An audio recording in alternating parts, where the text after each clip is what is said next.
I'm Katie. I'm one of the nurses at Hideaway, and I work closely with Jennifer for us to be able to really customize the hormone therapy treatment and nutraceuticals that each client needs individually.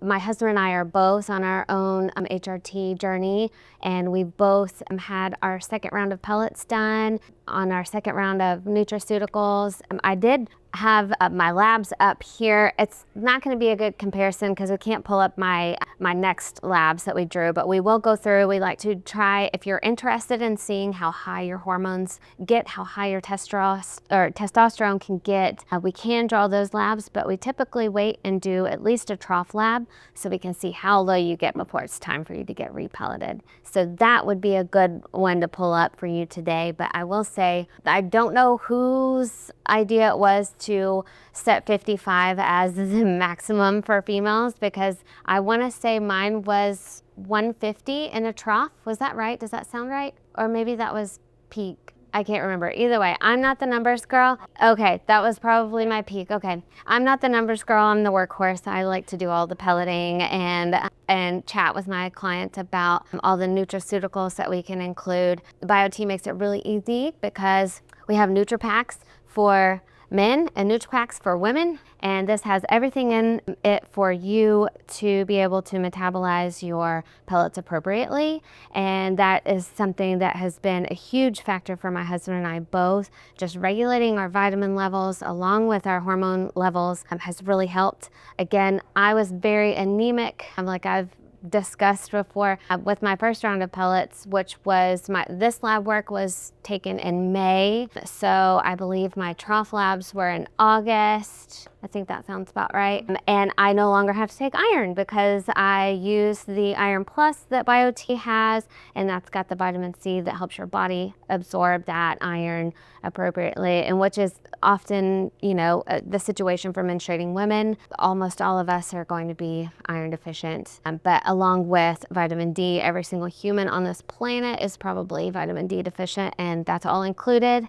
One thing is our symptoms. Obviously, perimenopausal symptoms and PMD symptoms are very recognizable. So I had no doubt in my mind what I was experiencing, but for my husband, he had no idea. He had no symptoms per se until they were gone. So we checked those labs, we realized, okay, your testosterone is definitely low, and we got him pelleted and realized, oh my gosh, I never knew I slept so bad.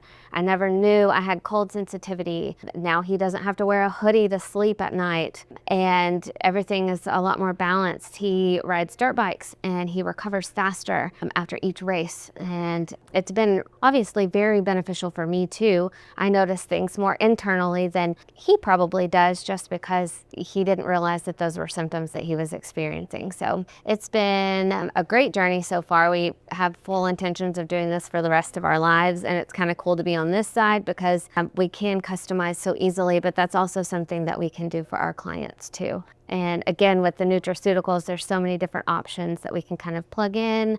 And even some of my clients, if you're sensitive to vitamins, you can take these every other day if that works for you.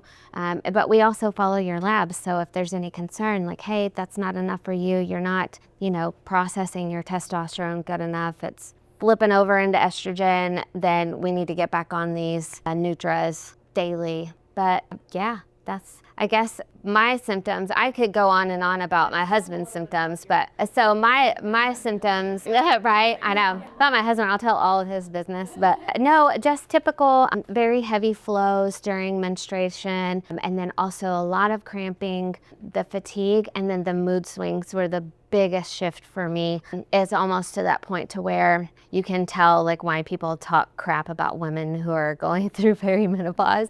It's yeah, because I talk crap about myself. I feel insane, and I'm not insane anymore. So that's just a tell all for itself. I mean, maybe a little bit, but yeah, so that was the biggest. And then obviously all of that, the sleep was just out of this world. And then starting a magnesium as well, just to kind of promote your body's recovery overnight. But the sleep and then the energy levels, I don't feel like I'm exhausted at the end of the day. I have 3 kids. My husband and I both work full-time jobs, and they're all in sports, and I can still lay down at night and get a really good night's rest and wake up ready to go the next morning. So it's been great. Yeah.